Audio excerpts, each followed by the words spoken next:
What it do, niggas? Happy Valentine's Day. One of my favorite days of the year. That's one thing about niggas, they be tricking on me, and I love it. Oh, wow. Didn't you say you set up some like 2 dates? She got like 3. She got like a whole. I moved one of them because the one I like the most called me yesterday and said he got me tickets to see Aaron Pierre. That's Mufasa. Because he knows I like that TikTok. You never saw that video? Yeah, but to see him do what? He's in Mufasa. Oh shit! Never mind. Oh. Aaron Pierre, that's Mufasa. You know, Yeah. Geechee? No, you said see him. I was like, see him do what? Never mind. In the movie. Oh, okay. Yeah. Good luck with that. It's gonna be fun. And then my other favorite one, I'll see him on Monday. How you got 2 favorites though? You know, sometimes it's hard to calculate it. I just feel like, you know, love is love, and I shouldn't have to put a, you know, percentage on either one. Okay. And what about the least favorite? I don't talk to him. Okay. Work your work. Jared, what you doing? I know the fire's still burning over there. So what y'all doing for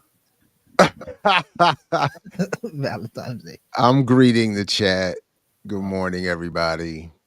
Peace to the chat. The fire's still burning. We have we do have some plans. It's going to be movie night. That's cute. Are you doing like that guy who was watching BritBox with his girlfriend? Lawrence, yeah. I like Lawrence. He's so interesting. Lawrence is a brilliant dude. Yeah, I like him. Those LBS cats are no joke. Yeah, Lawrence is. I like Lawrence too. Yeah, so that's what we're doing. We got an empty house tonight. So, where your kids going?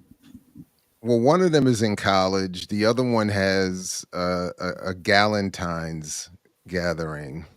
I love Valentines. It's one of my faves. Hey, why nobody told me Malcolm Jamal Warner is a jazz artist? Well, I mean, I don't know. That was jazz a very wild segue. I don't know. Yeah, I don't, because I didn't know. He does like supposedly some jazz music, and he do this whack ass poetry. I mean, not whack ass, but it's not. Oh man, it's just a little weird. You hating on Theo, man? Well, somebody sent me some tickets, and I was like, I said, what Theo did you? Huh? And then they sent you some tickets, and you hating on the gift. I just didn't know he was performing like that. I was like, I'm not going. I listened to a couple of YouTube videos, and I was like, nah, that ain't it. So, but man, he's trying to expand. No, he shouldn't. He's trying to expand himself. Come up, you can see. You need to stop. Look at that. Zenzi said he's been doing it for decades. Oh wow. I mean, I know he was doing like spoken word stuff. I happened to see Zenzabel. You just had I saw your Instagram. You just had looked like a really good time. Was that your sorors or something? Oh, yeah, I did see that. Period. Yeah. Isn't Brother Jamil your brother, Jared? He is. Okay, break down what he's saying, because he said Amber spitting peas. I feel like I know what that means, but what does Ward Bros legacy mean? I have no idea. What does what? That's crazy. Ward Bros. I don't know. Amber. Is that like? I mean, that's a slang, spitting peas. 5th, 6th Ward. Yeah, you know, as a Memphis nigga, I make easy money for the hoes and style every day. So he will know, like, you know, as a national organizer, Brother Jamil will know the slang in every region. Somebody said prison ward. Please explain what you mean. So I don't think that. Oh wow, is that what that meant? No. Oh, it See, says, the Ward Bros were legendary Oakland players. See, I don't know nothing about Oakland like that. He would know. That's what I'm saying. 7th Ward. See what I'm saying? See what I'm saying? Like he would know all. Like wherever you are. If you black in America, he knows how to talk to you. That's funny. I'm from Memphis, so I really think that's what it is, Brother Jamil. I'm not gonna hold you. Oh, a full house today. Okay. Anyway, what's going on? What you doing, Geechee? What you mean? I just see how he tried to. He was like, "What you doing, Amber? What you doing, Jared?" And then he tried to talk. So I talked about Malcolm Jamal Warner and just that was part of the reason why. Some girl asked if you wanted to go see Malcolm Jamal Warner. No, it was just an option. No, he said I'm not going to that. He turned it down, so now he's got new plans. Nah, we're gonna just do some. We're gonna do some house music jam session and a storytelling joint this weekend. Oh, okay. That's cool. But you're not doing nothing today. What today is Friday? Yeah, tonight the jam session tonight. Okay. Yeah. And you jamming with somebody? I don't know. You gotta be careful, man. You gotta be careful. Like somebody gonna be there though. I know that. Yeah, exactly. You got to be careful what you do on these holidays with the, you know what I mean? Because if it's not a full on committed thing, like people get confused. You got to. Oh no. Everybody make sure everybody's clear. Everybody hanging out on Valentine's, but this ain't Valentine's. Nah, I ain't as cold. I ain't as cold as Amber's, but everybody clear though. Amber got them lined up. What you mean? What you talking about? You got them lined up. You got a whole schedule. You got a calendar of events. Rostrum. Now my schedule has been amended because the guy that was coming here this weekend, his car got totaled out, so now he has to get a new car. Wait, coming like driving all the way there? Wow, it's just 3 hours away. The shit, just 3 hours and he ain't number one. See, that's what I'll be talking about. What? No, yeah, just 3 hours. He ain't number one, and he had to reschedule, so he's not number one. Come on, Gucci, you gotta follow. Because to me, you should just bought a rental car and still came. But I'm respectful of people's finances, so I would never pressure someone to do something that I don't feel like they are comfortable doing. But we just moved it to the week because I'll be in Nashville next week. So just move it. And he just got dropped down the spot. Yeah, my reasons for him being pretty high up were all selfish. I will admit that. He has really nice locks. I like that. Mustafa, he look like Mustafa. And he's obsessed with me, and I love that. So,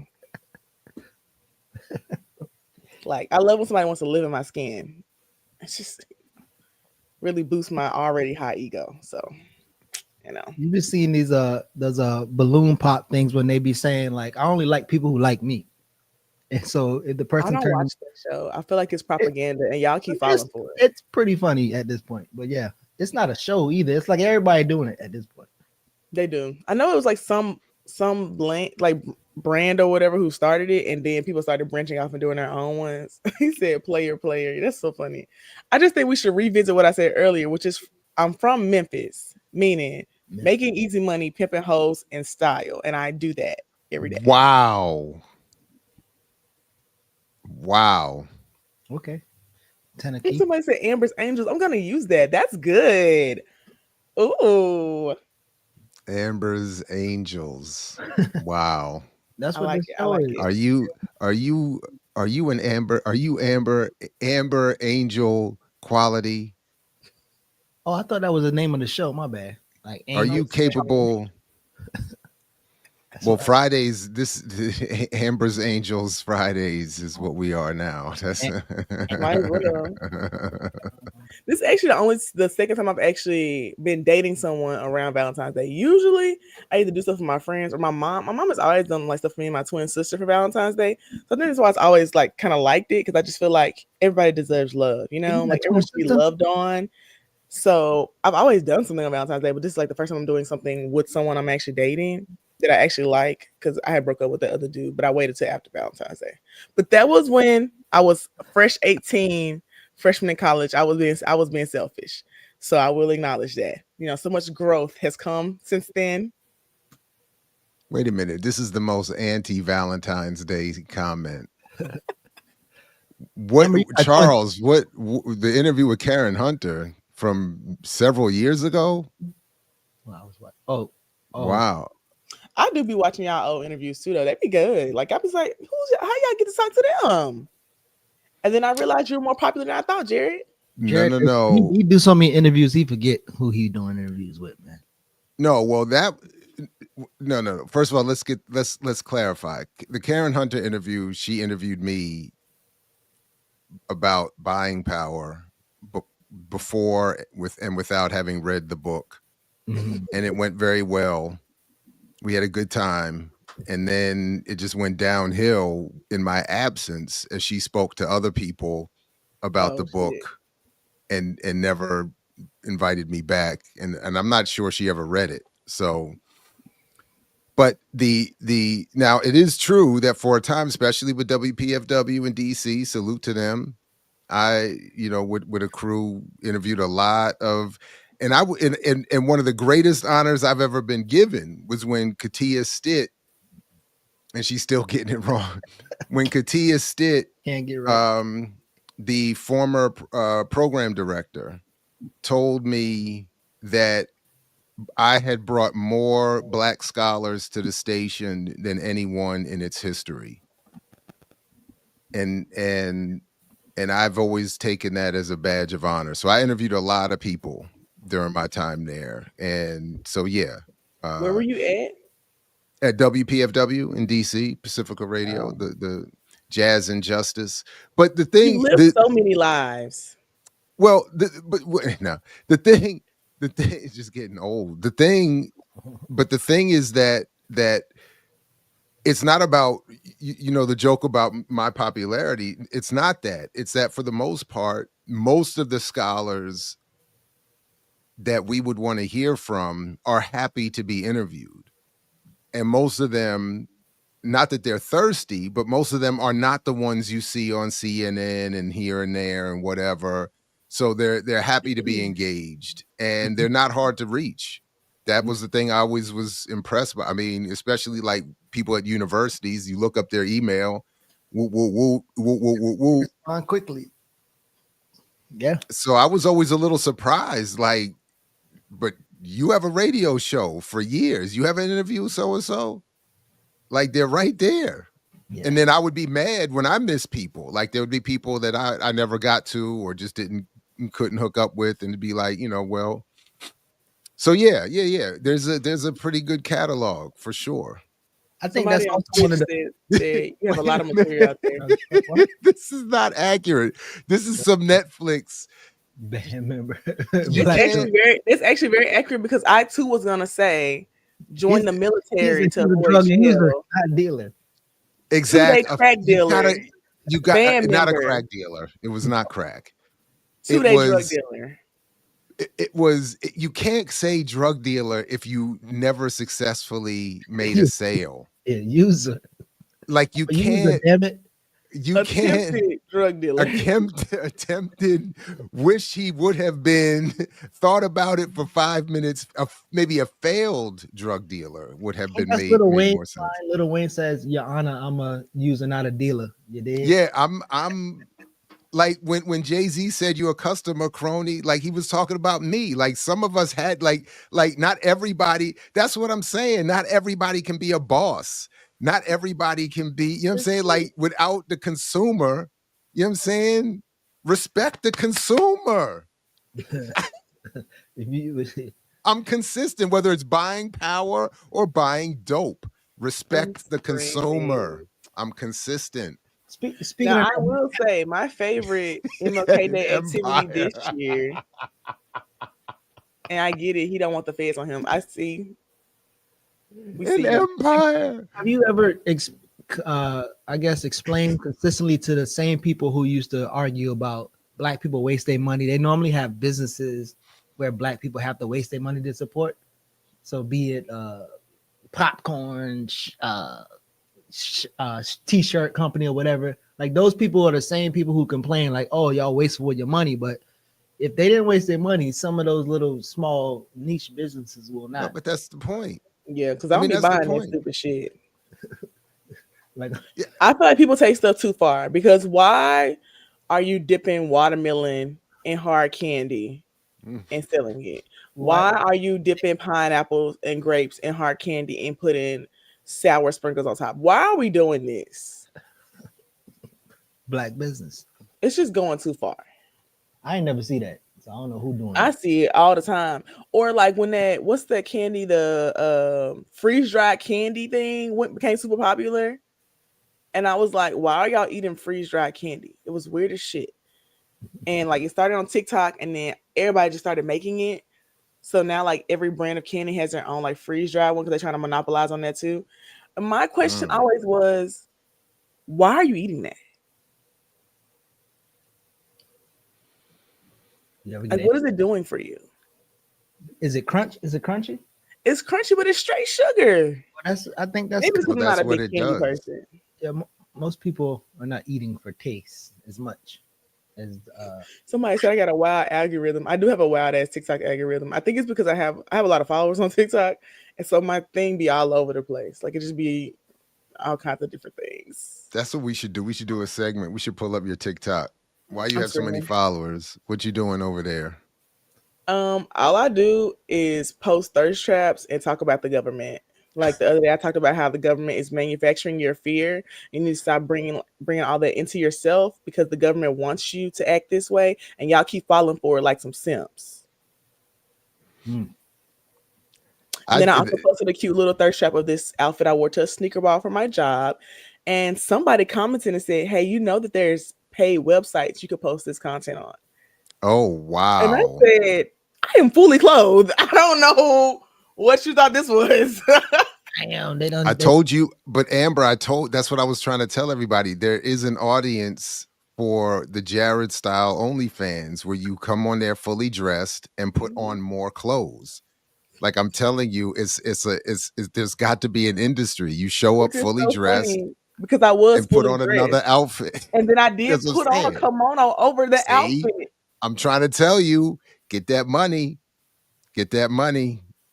It's If you know, ridiculous. I'm saying you show up there.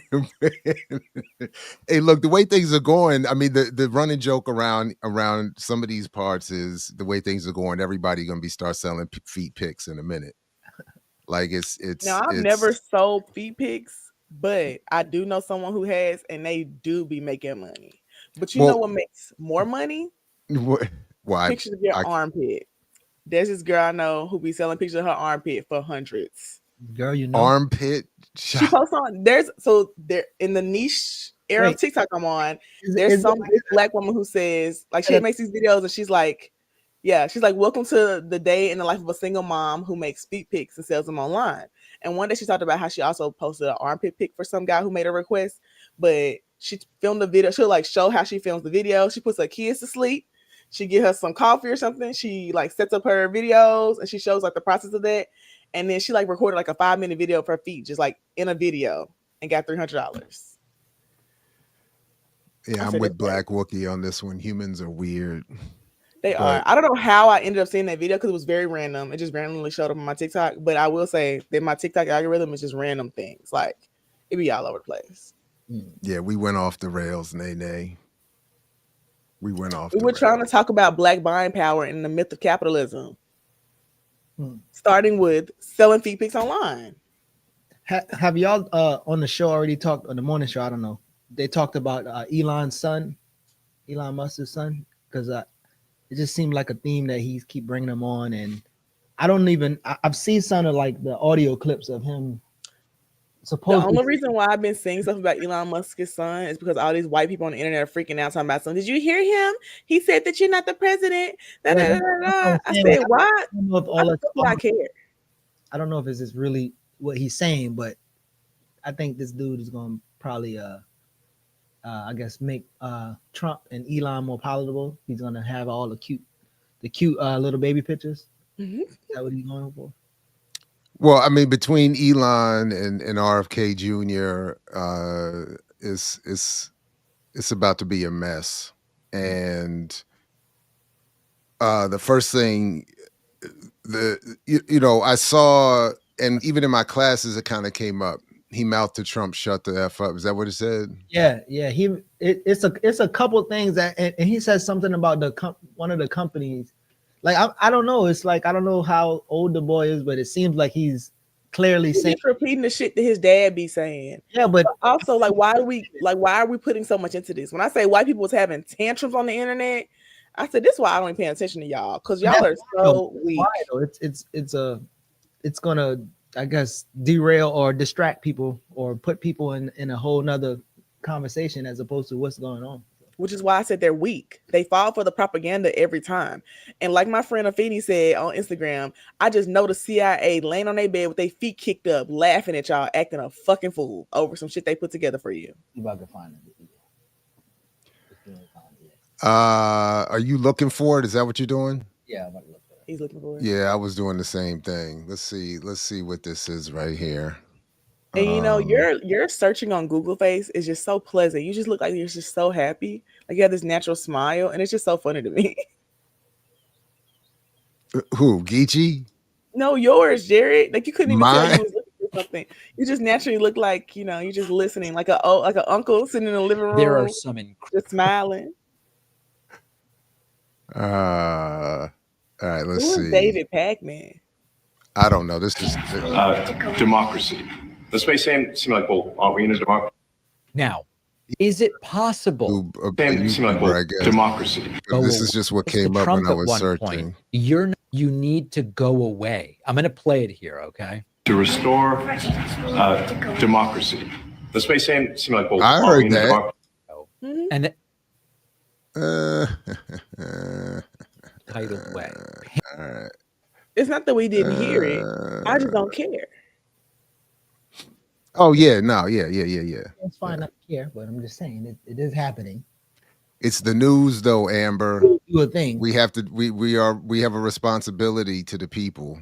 No, I mean I think that we should talk about it. I'm saying like I feel like my Facebook timeline is even worse than my TikTok timeline, which is why I don't get on there. But like I'm seeing these white people and older black people freaking out every day. Like, oh my gosh, did you see what the little baby said? It's a fucking baby. No one cares. And they are like literally the version about it. The version that I'm seeing is people are making the point that this is indicative of the downfall. That why do you have this kid there? Then at one point, Elon sent out the picture where he tried to show how his son being at the president's desk was akin to John F. Kennedy having his son in the famous picture. And then people were pointing out, well, you know, Kennedy was elected. You're not elected. You know, you're not the president, that, this, that, and the third. I don't really care about either one of them like that. And especially, but quickly before I forget again, the point I was just trying to make is that there's been some of because it's been kind of connected, that people saying, well, Elon's kid being in there is indicative of again the downfall, and then there's, you know, connected to some of that sentiment around this is why we needed Kamala. How dare you all have not done what you needed to do to stop this? And that's my thing is, I'm seeing people like really having panic attacks. I think it's okay to laugh at it and think it's funny, but like the people I'm seeing are like freaking out. I'm like, what are you freaking out about a little baby for? And I feel like they've chosen the wrong things to freak out about. So my thing was just, but my thing is that in well, somewhat connected is to say that's why I want our response now to be again more radical, more left, more militant, more aggressive, because one of the reasons we're in this position in the first place is because previous efforts, and particularly those around supporting Democrats and the lesser of evil, failed to do anything to prevent any of this. So all the Obama time and the Biden time, nobody put anything in place that would make these efforts impossible, having less impact. Like there was no aggressive delivery of wild increases in healthcare that might make it easier for people when they get their stuff taken away or lose their jobs now, or whatever, just as one example. And then, so here we are, and people are increasingly vulnerable. But anyway, there's a comment in here by Esme that said, "Yep, Democrats don't want to attack Trump on policies because they agree with him," and I do agree with that. And I know there was something on the run sheet, so we can talk about that later in the news. But I do want to talk about that video of Hakeem Jeffries crying. So should we slap the map? Do we do that? Should we go ahead and do that and then get to and make it official? Yeah, Amber all those policies she's talking about. That's funny you said that, because I think Hakeem Jeffries I think somebody needs to do an SNL sketch. If he was, maybe he's not famous enough, but he seems right for that. So I just wonder how quickly we went from, God is in control, God is on the throne, to they got everything, we ain't got no power. Well, let's figure it out.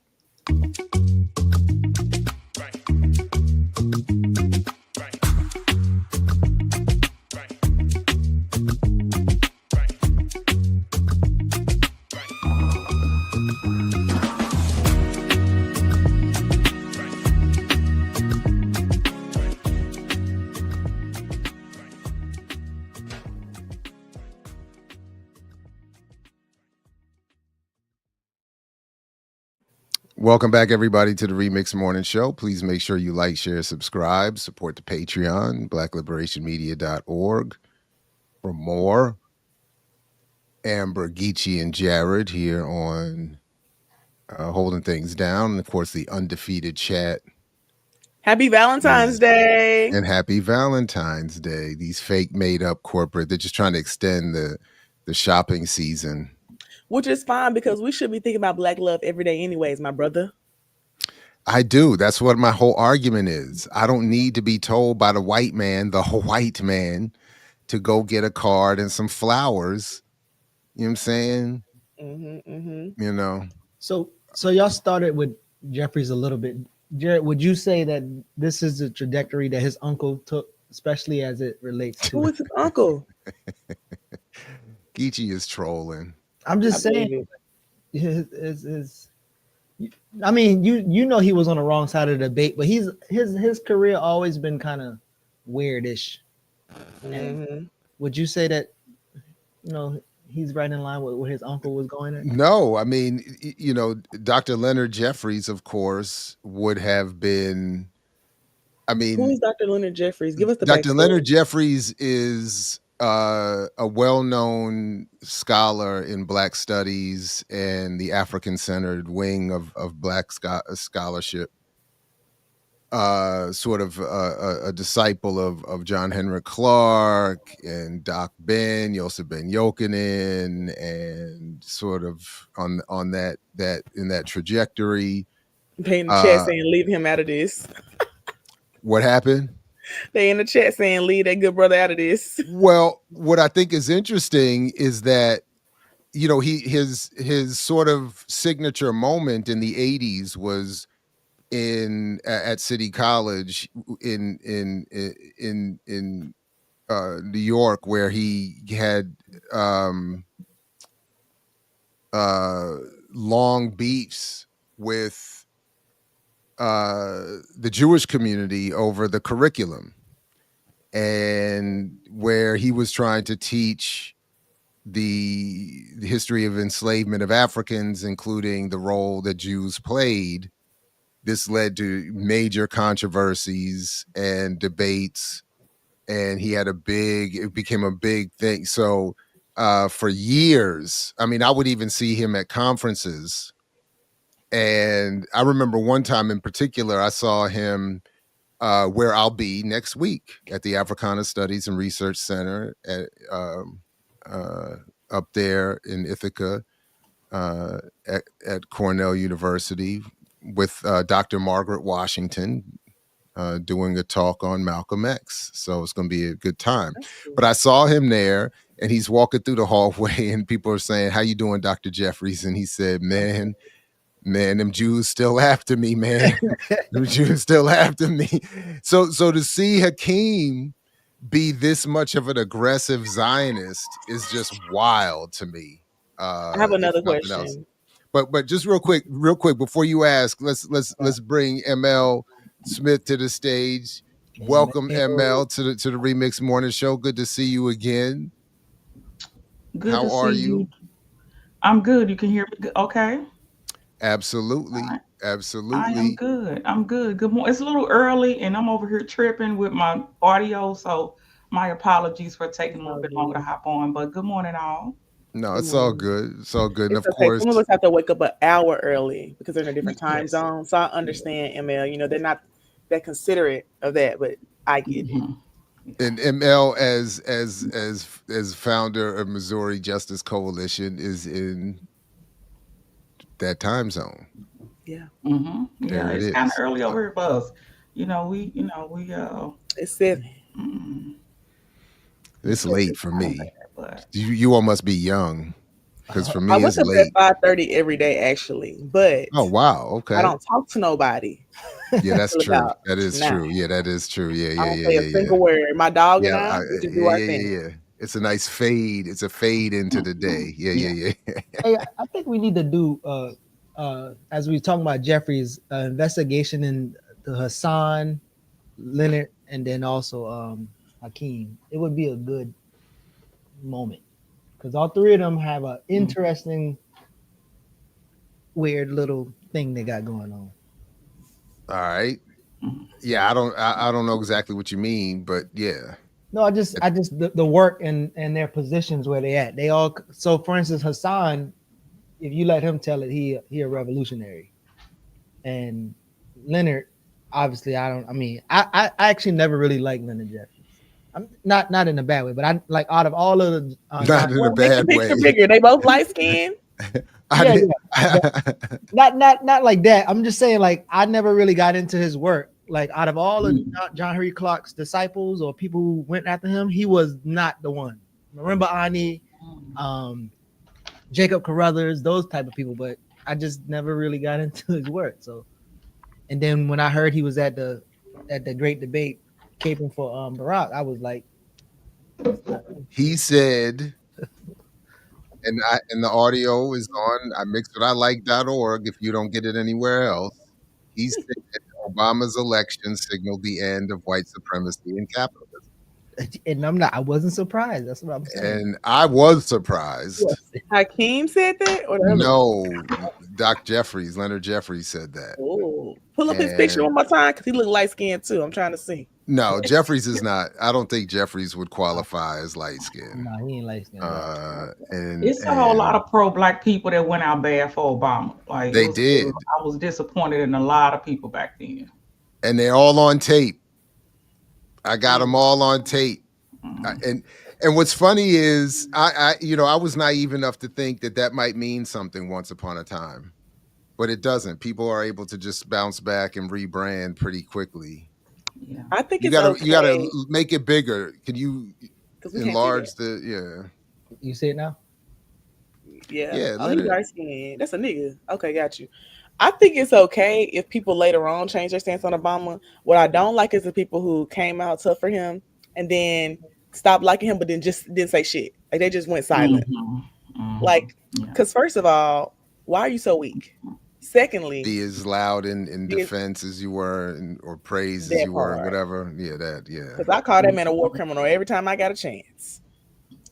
And then people, I never liked him either. Yeah, I never liked him either. I remember when he gave his in 2004 he gave a keynote address at the DNC, and I remember watching it. And I'm thinking to myself, where does nigga come from? Because I'm like, they platforming you, and you just came out of nowhere. So from jump, I never, how they say people a nickel slick. Obama always been nickel slick to me. I ain't never liked him. I don't care what nobody. I had arguments with black women in 2007. He married to a black woman. I don't give a damn. I mean, that's cool, but like, what they got to do with being president? So I was going hard back then. Yeah, I ain't never liked him. That's the only claim to fame I got. I ain't never. That's how. Before we even met, that's how I knew I was Team ML, because Dr. Burroughs has confirmation. I emailed him that night of that 2004 speech. And I said to Burroughs a similar question. I said, I don't know who he is. I said, but I called him the most dangerous man in politics, in black politics. Because I said, anybody that could get up there and say what he said, there's no black America, no white America, there's only America. I was like, this is a problem. So y'all ain't But got it was the keynote though. It wasn't just he spoke real quick. It wasn't just he spoke at the 2004 thing. He did the main, you know, right, what I'm saying? that he had the keynote in the first place. That's right. Exactly. Yeah, I'm like, who the hell are you? That's not like out of the ordinary though. That's usually where people get like platformed in the DNC. Mm-hmm. So well, that was the point. If someone who is in Young Dems, I see it happen all the time. They like kind of let stay under the radar, and then they platform them at these big things. Like there was a lot of people who were platformed at the DNC last year. They're like, people were like, who the fuck are these people? But now you see them doing stuff, and you're like, oh, that's how they introduce them technically, like to national politics, basically. And I'd be like, yeah, stupid. I just want to show here. I got all the receipts. The Great Harlem Debate, parts 1 and 2. Got all the receipts, and then we got the very first, got to be the first, like the day after the 2008 election. Dr. Sean Utsi, Daruba Ben Wahad, Anna Edwards, Mark Bolden, all gathered in Richmond, Virginia, and sat in a room. I remember sitting in a room of old black people wearing Obama shirts, telling them that this was not going to go well. And it was like, I don't know if we're going to make it out of here. Have you been able to? And then hold on real quick. Let me go through my receipts. I'm still saying I told you so. Give me 2 more seconds. Because then Amiri Baraka came on the radio show back in the day and defended Obama and gave me and Rosa Clemente was on there with me that day, gave us a hard way to go, boy. Telling us we didn't know what we were doing in being critical of that election. And then a year or two later, may he rest in peace, came back and wrote a poem condemning Obama after he led that bombing strike in Africa. And I was like, he flipped. I love a good flipper, you know. Nah, if you're gonna flip, do it in the most outlandish way. But have you been able to like talk to any of those people recently, the ones that's still alive, like, and reflect on Obama?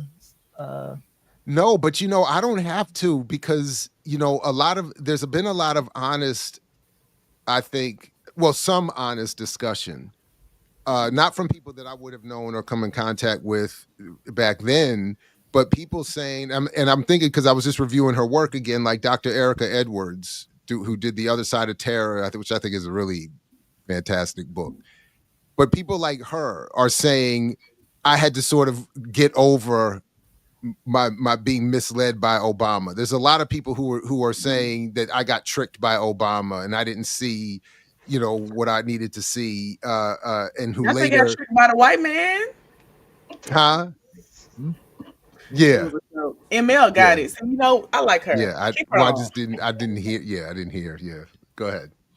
Somebody in the chat said Amber be having Jared and Geechee clutching their pearls, and it's hilarious. And I just want to say I be testing out my best material on y'all, so I'm so glad it be working. Clutching my pearls? Really?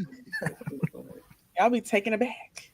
No, you do be firing out of left field. I'll be like, whoa, but go ahead. You right? You cool. I just got ADHD with no impulse People control. love it. We love it. But a lot of times we don't be hearing it because when you jump in, the mic for me is drowned out, so I don't be hearing what you say. I'll be missing the punchline sometimes. I'm gonna repeat them. Don't you worry. Thank you for telling me that.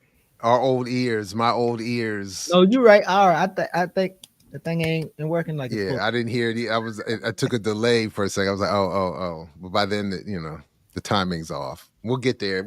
Amber, keep firing. I will. I also was very young when Obama was elected, so like the way people feel about him, I think that's another reason why I'm so easily against him, because like everything I learned about him let me know that he wasn't shit.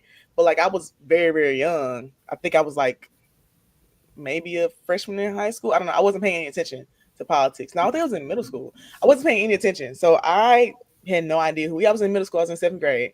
I had no idea what he was doing, who he was. I didn't know shit. My nana had them damn calendars on her fridge. And every time I get a chance, I'll be knocking that shit off. Because what you doing this for?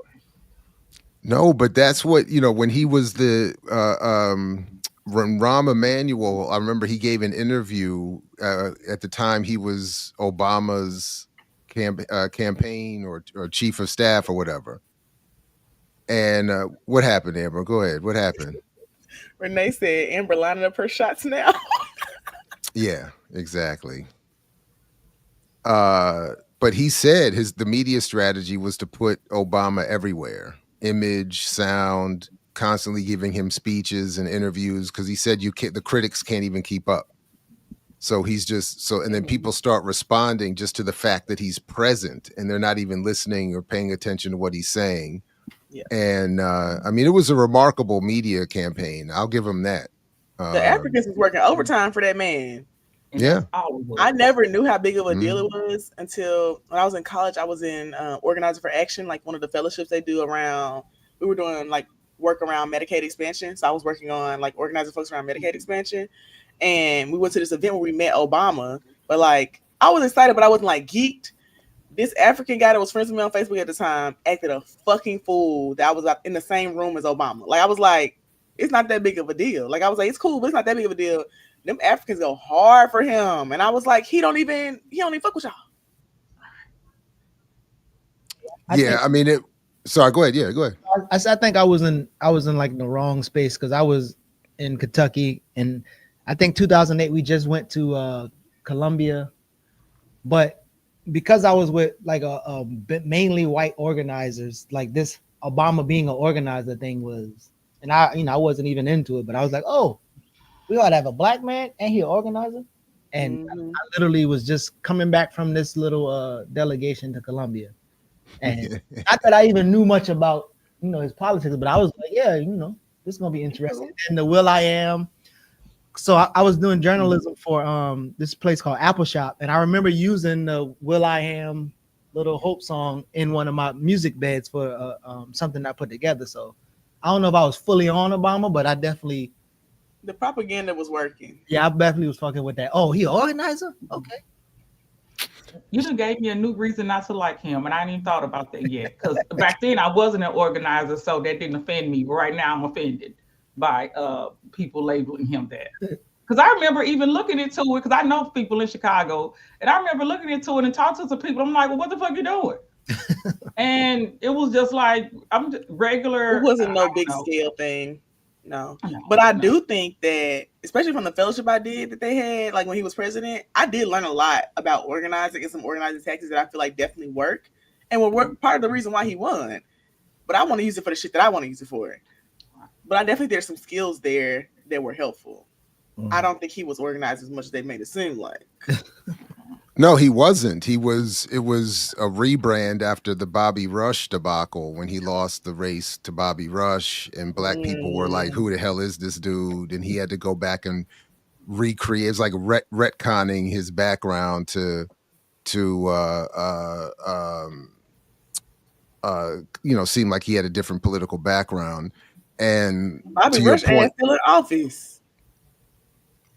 He didn't retire at least yet? Is he actually still there? Pretty sure he's still there. Wow.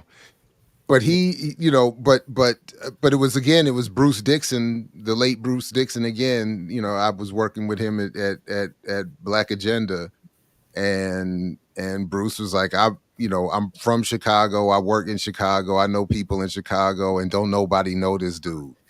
or worse, we know him to be sort of like what kids might today call an industry plant for activists. Right. And then I read Paul Street's work, just as an example, where he went back and excavated all of the history of Obama's career. And it's as close to Manchurian Candidate type of thing as you could.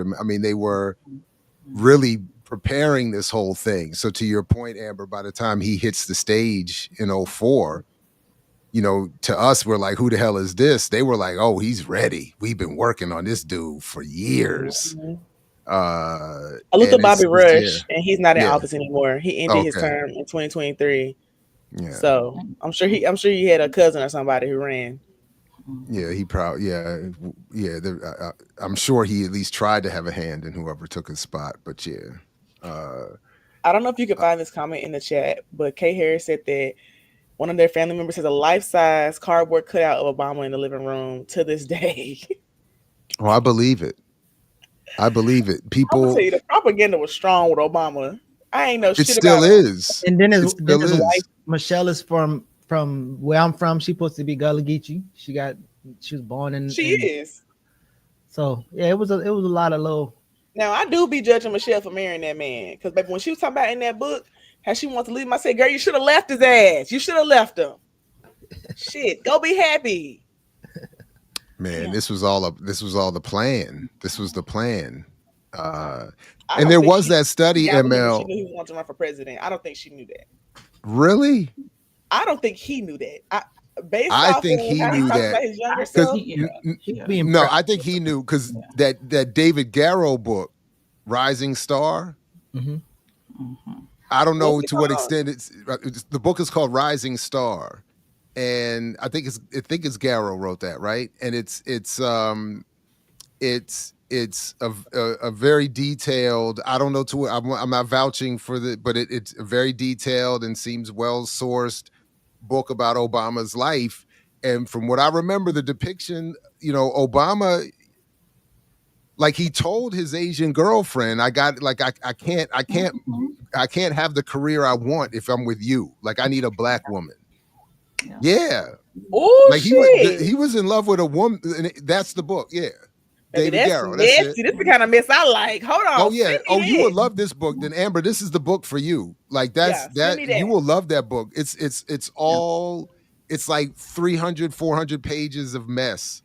And it's just all the stories about just that. And it does, my memory, it's been some time now, but my memory is very much that there was some clarity around this, and he knew he needed Michelle. He knew he and that she had her own interests in this. Like her family are some players. They're linked up with the Pritzker family and all of that. Like they're not just some innocence here. In fact, they probably have more of the power than Obama did in this whole arrangement. And then lastly, that's probably why she wants to divorce him, because she was sick of his ass, because she was used. And I feel like it would be mutual. Yeah, she didn't go into this with some naive, like, oh, I'm blindly loving this. She went into this like, I'm gonna get from you at least as much as you're gonna get from me, at least. But Chicago, listen, Memphis players top tier, Chicago right under. Michelle, she knew what she was doing. Not this Michelle, but the other Michelle. You sound like you're in love with Obama. ML, there was that study at GW, I believe it was GW, where they did a study of black women. And they said, and the black women they studied said Obama was on the fence until we saw that he was with not only a black woman, but a brown-skinned black woman. Yes. They were like, he couldn't just show up with some light skin and all of that and try to get away with it. Because he was already, because he's not just mixed, but he's like Hawaii, Indonesia. Like he's not a nigga. So he had to go get a nigga. But he do look like a nigga, which is crazy. Yeah. Y'all think he was getting a tan? So there was David Pluff. How do you say that dude's name? This is again years ago. So there was a moment. So Amber, back in the day, man, because Bruce Dixon and Glenn had me on it, man. I was like in all the weeds, and I was reading everything. I was reading Dreams of My Father and all that bullshit he was running. Like, it was the whole thing was such a scam. And the other book he did to prepare everybody for him running, where he had a whole section on race where you could see he was playing. Anyway, Audacity of Hope. Audacity of Hope. Yeah, Dreams of My Father, Audacity of Hope. Yeah, and then but David Pluff, I think the journalist, had written where they talked about how he was. They talked to Obama about how he walked. Because I remember my godfather called me one time and said, I could tell I saw him shooting basketball, and I could tell he never was around black people. Just the way you could see he might have a good shot, but you could see it didn't evolve in a black space. And then he sent me that basketball. And Pluff said that they did have this thing where they were like, you got to walk differently. You got to learn how to have like a little bit of a bop, I guess you would have to say. Like you got to like, so there was some. He got that like, shit down good. Okay. They put him in boot camp, didn't it? Shit. This is the Princess Diaries. In Paul Street, they said he's black, but not civil rights black. That's the line I remember when they were taking him to wine and cheese parties in Chicago in the 90s. The Democratic Party elite. They said black, but not civil rights black. And then Eleanor Cliff, again, these are my highlights, when she was on the McLaughlin group, and she said he's black, but does not have the baggage of slavery. My God. So she was telling white folks he's from over there. He's not this. We don't have to be scared of him like if he came from the Malcolm X branch of Negro. Like he's from over there. He's so digesting. Yeah, it's some. Wow. Somebody in the stuff. chat said, "Do y'all think Obama's voice is fake?" I just want to say I don't think the voice is fake, but I do think that it's learned. And Renee said earlier that she took her kids to see him speak before he was president. It was really good. I will say, as someone who speaks well, who also trains folks on policy and debate and how to debate people, as like, you know, if they're running for office or whatever, I do train them to speak a certain way, but it's not fake. It's just literally just slowing down their own voice and like just breathing from your diaphragm. I don't think his voice is fake, but I do think he's definitely slowing it down and deepening it just a little bit. But he has put on that black preacher MLK, you know, whatever you call it, he has at some points, you know. Yeah. You know what I'm saying? He's studying the cadence. I mean, it's the same thing like how people say that about Justin Pearson, even though Justin Pearson actually does talk like that because I know him. But when he's giving a speech, he does use a certain cadence because that's what attracts people. That's like basic rhetoric. Like when you want to pull people in, that's what you do. But he does actually talk like that in general too. But like he does slow it down a little bit. Yeah. Why are heads spinning? Why do people got me and Geechee out here like we're barely hanging on? What's going on? I don't know what's going on. You know, the women coming now. We just gotta. I really be taking y'all for a run for your money. And, is that what it is? Hey, so it's really what you deserve. Men deserve nothing. So, I mean, I'm just giving you. You know what, Amber? Thank you for saying that. That actually segues into kind of something I want to talk about. Cause men. While you do that, I'm gonna let my dog out real quick. You keep going, ML. Okay. Yeah, I'll just be raggedy sometimes. I emailed you. Hard for me to call you Jared because my son is Jared. So I keep forgetting that. That's right. Yes, that's right. I call him a raggedy nigga all the time. So I'm trying to be nice. But I emailed you a link, and I wanted to emailed you back this morning a link, and I was just like, at least 80% of my work revolves around men, right? So like, I do my work and everything, but sometimes men just do the fucking most. Oh, the Facebook thing here? Is that what this is? And I was just like, what is wrong? But I appreciate, the men who got some sense. I do, but there's just not many of us. Is that what you're saying? Yeah, it just ain't enough. Email, somebody said, please call Jared a raggedy nigga too. He deserves it. Wow. Did they really say that? You just like an alert on. Amber went into the chat, posted a comment, and then read her own comment back. God damn. She like somebody. It was Joshua. It was one of the moderators. Don't do me. I don't have to manufacture hate. Anytime you say somebody said, I never see the chat. So I'll be like, how you? Exactly. Somebody said Jared ain't shit. Where's it at? Where's it at? All of a sudden, said, please call Jared a raggedy nigga too. Somebody said, I was like, ah, shit. Go ahead, play this. It's right there. I'm playing. And then he backed it up and he said, I think he needs that. Jared good. This Jared good. My Jared is good too. He just, if you know me and my son talk 10 miles of shit. So we just like that. But so that's the Jared Josh is talking about. See. See, No, he was talking about you, but it's okay. See, all right. I'm pushing play. Friend who hates fat bitches. I can't even joke around with this Oh. nigga when it comes to a bigger girl. Like, fat shit is not in this nigga vocabulary. So we're out yesterday and we're walking up a staircase, and it's some big shit sitting on the staircase. And I'm gonna be real. She was gigantic. And when we walk up past her, I just tap my homie on the shoulder, like, you know how you be fucking around? I'm like, yo, bro, that's your type, ain't it? Bro, this nigga look at me with a stare I've never seen before.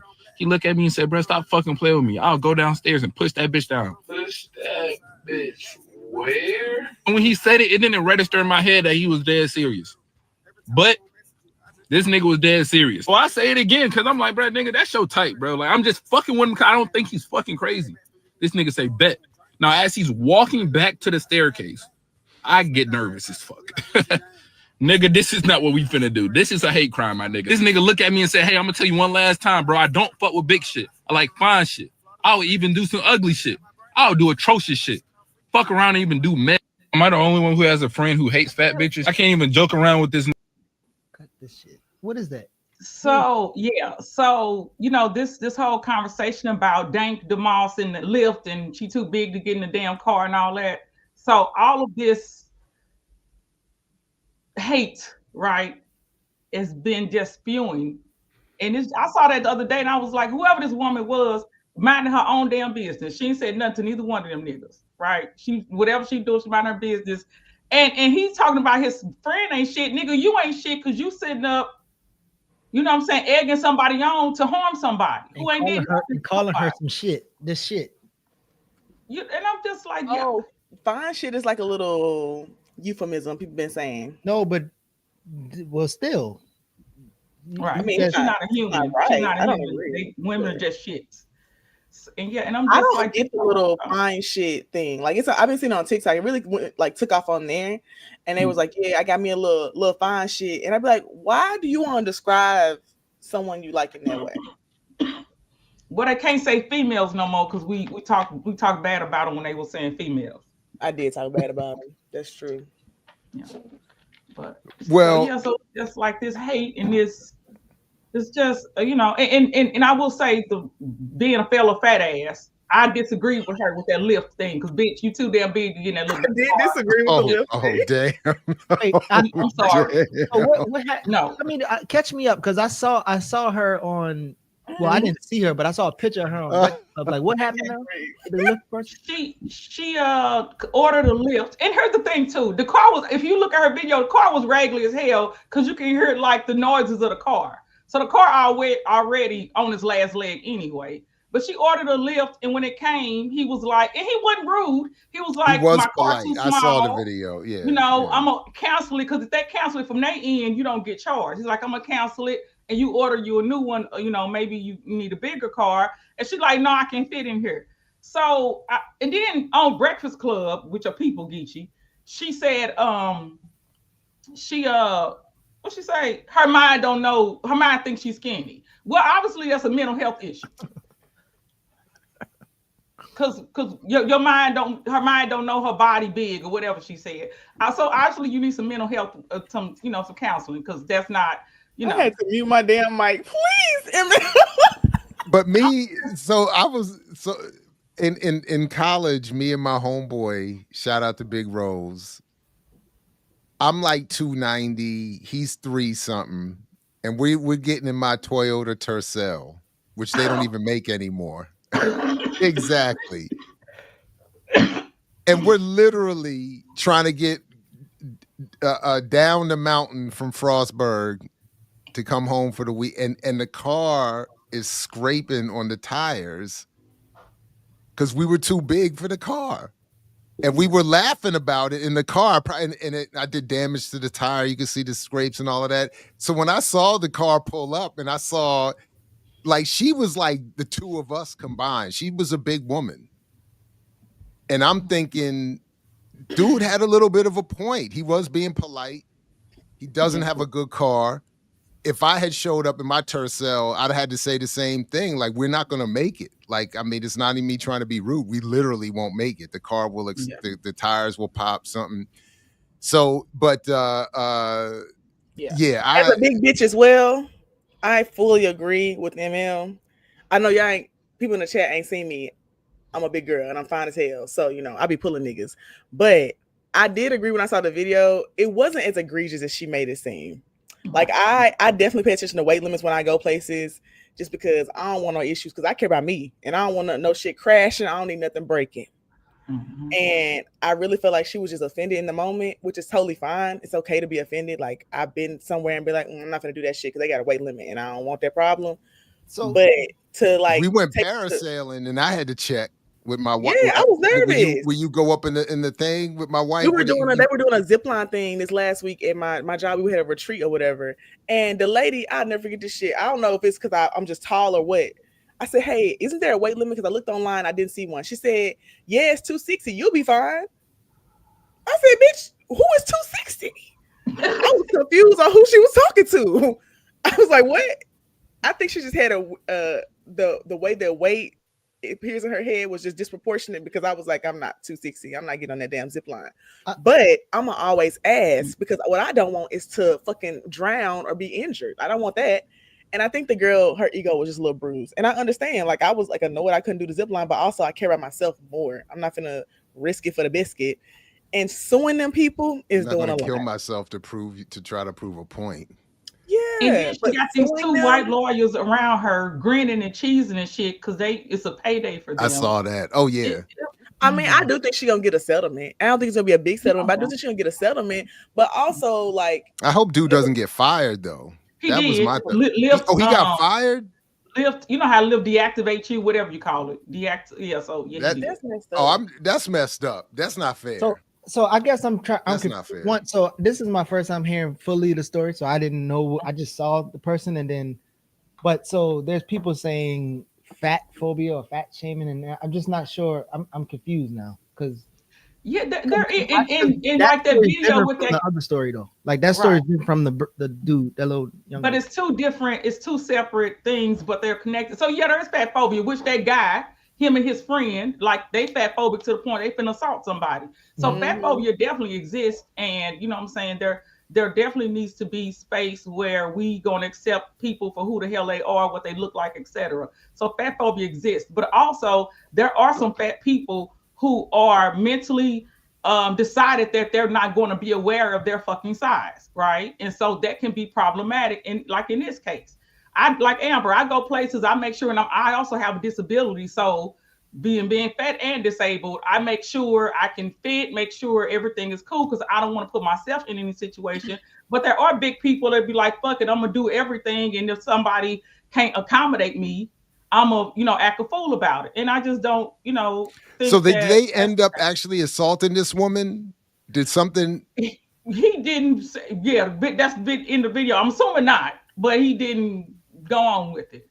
But it's like, you know what I'm saying? These fat phobia exists, but also let's make sure we're aware of who we are. So it's like these two things clashing, right?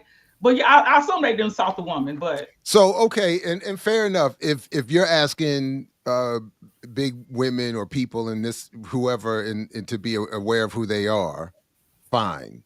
But that self-awareness should extend also to dudes who claim that they have to act out at the sight of an overweight person.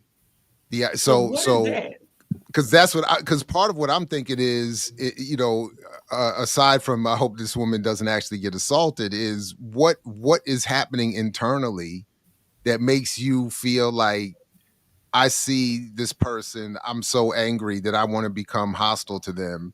And then I also don't believe you that you have attractive people in your life when you feel this way about people you deem to be not so attractive.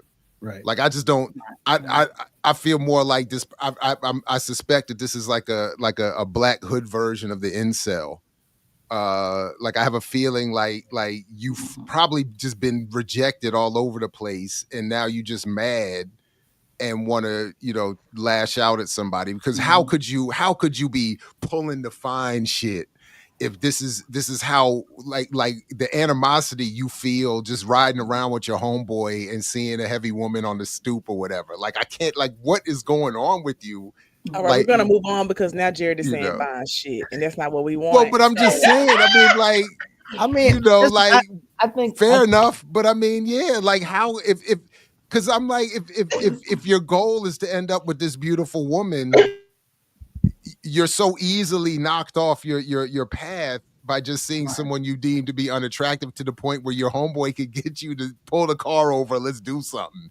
Really? I mean, listen, my students in Baltimore used to get on me because I think sometimes when you think about so we say in Charleston, we used to say mix, my little mix, right? And then people would say, like, there's John, I think they say in DC and Philly, right? Fine shit. And I feel like at some point you'd be like, all right, y'all need to reel that shit in. But is it true that we should be critiquing or shitting on the way they, I guess, use language or whatever? The slang. Because even in Baltimore, I remember when I heard a little kid call each other dummy. I'm like, what the fuck is y'all like? What? So I don't know. Maybe it's just like let them have their little stuff. But look, I'm in the era where rappers said you remind me of my Jeep. You remind me of Jeep. All right, back to the Hakeem Jeffries story. I'm gonna need you to put those links shared. I put them in the chat because the chat is yelling at us. And I told them I'm not a slave, so you're not finna scream at me. If I want to go on a tangent, I will. But we're going back to the stories, guys. Please calm down. Okay, look at Amber keeping us online. And I know ML has some real stories for us too, so we can fine. Excuse also, me. It's Valentine's Day and it's Friday. Damn, y'all don't want to have no fun. Shit. There's all this black love on the screen. Come on, man. Yeah, speaking of black love, is this black love? Hakeem Jeffries. What leverage do we have? The Democrats are just hoes. Clip that shit. We got clipped. That's another one. Figure out what leverage we actually have. What leverage do we have? They control the House, the Senate, and the presidency. It's their government. What leverage do we have? I'm trying to figure out what. So this is again, that reminds me of the whole Obama thing. When after his election, when he was saying, if you want me to do something, you have to make me be the president you want me to be. And it's like, dude, you got elected. It's like, dude, you're in Congress, Hakeem. What you mean? What leverage do you have? Work that shit. I watch all them shows. I see them in the hallways. They got the fancy speeches where they running up on people in the hallway, using their leverage to manipulate somebody to vote. I watched Veep. I see what's going on. Like, come on, Hakeem. Where's the tough guy from wherever you're supposed to be from? What is this? But let it be a progressive. Let it be a progressive. The Democrats got all the fucking smoke. When you were a progressive or, come on now. Yeah. We're not going to let them get away with giving you all that health care and socialism. But as soon as Trump and them step up there, they're like, what are we supposed to do? What are we supposed to do? What are you there for? Like, why are you there? Period. You ain't going to do nothing. Why are you there? Yeah, that's wild. That's wild. Oh, I miss. Where's my hold on. Hold on. I'll pull up the other one here in a second. Enoch said he ain't got no APAC money to use. Exactly. That's. Oh, they roasting Hakeem. So some Democrats are realizing billionaires are the enemies. Hakeem Jeffries is not one of them. All right, hold on. Let me get this. I'm gonna change my ringtone to the Democrats are hoes. No, we need to clip that. I like that one. I just clipped it. I was doing my job. I'm really struggling trying to get back into the swing of things, of talking about what's going on politically with these questions, what policies are being implemented, connecting dots. I'm trying to get back into the swing of things, but for whatever reason, it's hard. I'm trying to move on from the I told you so videos and really get. That's a lot of American flags in there. 2026 will soon be here. In the back. But I'm struggling. With that said, I want to talk about this video clip that is going around with Hakeem Jeffries. And it makes him look kind of weak. It makes him look like he has no clue in how to proceed. And so I noticed that it's a small clip from a press conference that he gave. If you don't know, Hakeem Jeffries gives weekly press conferences on what the Democrats are doing, how they are trying to work with Republicans. That is the moment where he pretty much breaks down what Republicans are saying, what's true, what's not true, where Democrats stand, this, that, and the other, right? And so when I saw this viral clip going around, I wanted to go and find the press conference so I can get the full context of what it is that he's saying and why he is saying it. And I want to share, I found it. I want to share it with you. I want you to get the full context of this statement, why it's being said, and how the context of what he is saying fits into what is happening up in Congress. When it comes to the next key leverage point you all have with one of the things the government shut down, to what extent are Democrats willing to withhold votes? Your argument about the mandate withstanding, but withhold votes to avoid a government shutdown, and what do you need in exchange? In particular, when it comes to, do you see this as an opportunity to try to stop Musk or I appreciate the question, Kevin, but I'm trying to figure out what leverage we actually have. What leverage do we have? Republicans have repeatedly lectured America. They control the House, the Senate, and the presidency. It's their government. What leverage do we have? We are going to try to find bipartisan common ground on any issue. We will work with anyone in this town to get things done for the American people, to lower the high cost of living, secure the border, and keep our communities safe while defending dreamers, farm workers, and families at the same time. We have repeatedly made that clear. How he's securing the border, but Republicans have decided to go it alone. That's what the budget reconciliation process is all about. And so we're ready, willing, and able to work with our Republican colleagues and the current administration, as I have repeatedly stated, on any issue in order to make life better for the American people. That's why we're here. We've made clear from the beginning, there's a season to govern and a season to campaign. We are in the governing season. And so we're ready to work together on any issue. But we have no leverage. Confused about the leverage that we allegedly have in the face of such an overwhelming mandate that was given to Republicans by the American people, according to them. So when you see are we continuing that with this small clip from the full statement of what Hakeem Jeffries says, you can tell that one small clip is being put out there to make Hakeem Jeffries look weak. Now you know. He still look weak. He's still a hoe, and he's still a bitch ass nigga. I don't understand what the point of that was. Hold on, I need to. I was listening for the point, but I never did get the point. Like, we never showed up. Is the point in the room with us? I don't know. Maybe I stopped the video too soon. But I mean, first of all, look. So Jeffries is clearly trying to put it back on the Republicans who are claiming they have this mandate, which they really don't. And then he seems to also be saying, and I don't know if he thinks this is a ploy, that there is no leverage. So even in advance of some negotiations, I'm admitting I have nothing to stand on. So he said a Republican who works for Elon Musk is. It just sounds like for 4 years we're just going to hear, another version of what she started off with. I told you so. You should have voted for us. Now vote for us next time.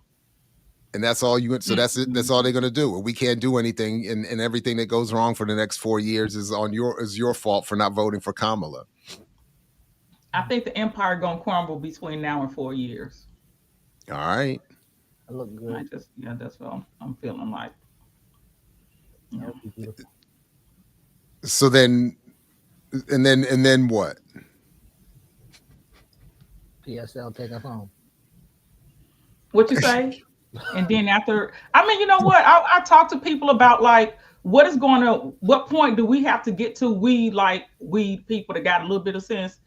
What point will society, this country, the world have to get to before we actually like wake up totally and do something about this?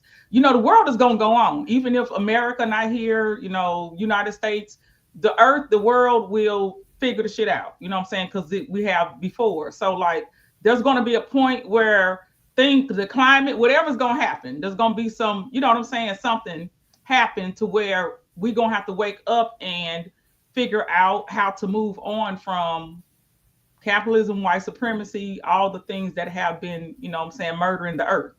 I don't know what that point is going to be, but it's going to be some tipping point, and we ain't there yet, obviously, but it's coming. But I guess people argue that propaganda and education is so strong that it won't be an event that make you wake up. Like you will see something bad and be like, oh, that's just God, or oh, that's that, or and you eventually allow something to take you to your grave. But as you said, like, yeah, the earth will keep moving, but humans, I'm not sure. Yeah, it's gonna be you got dumbass motherfuckers like Hakeem Jeffries posting on Twitter that God is in control and God is still on the throne. Wasn't he also talking shit about Palestine, if I'm not mistaken? Funded representative. He's super Zionist, super APAC. But most of them got in their position because some Zionists kind of promoted them, including from South Carolina. Yeah, basically.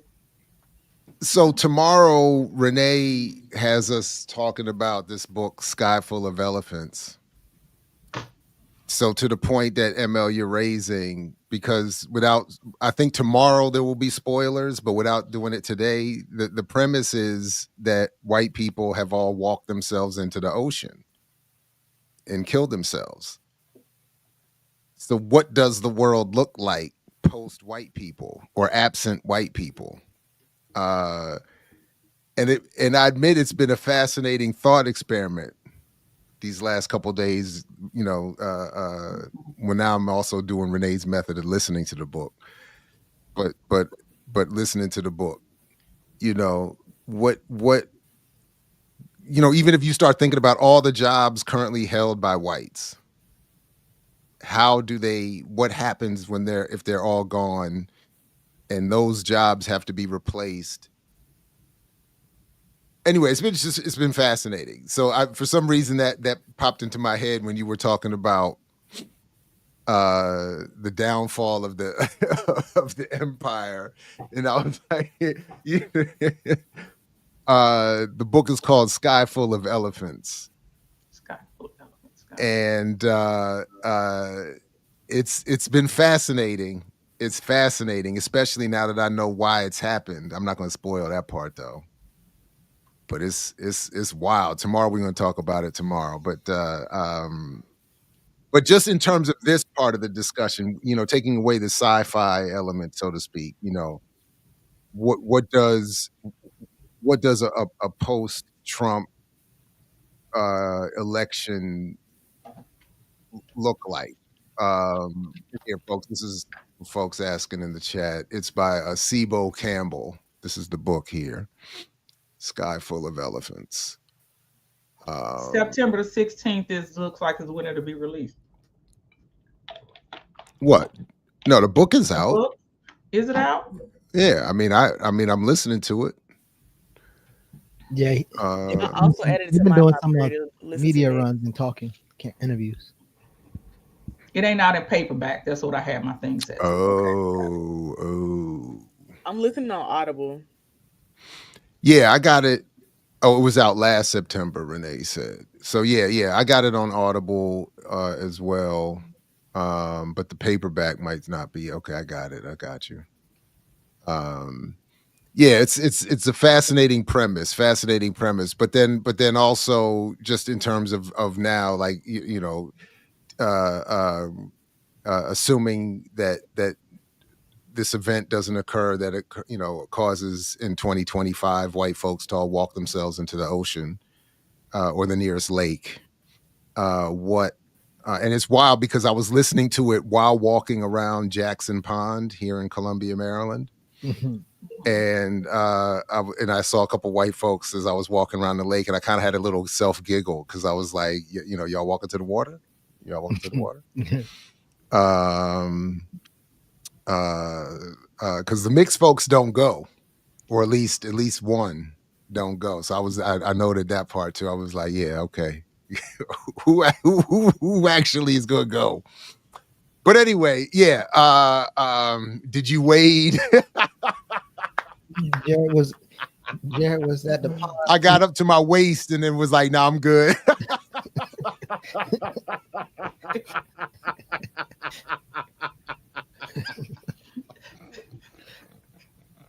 Damn, I wish Kamau was here right now.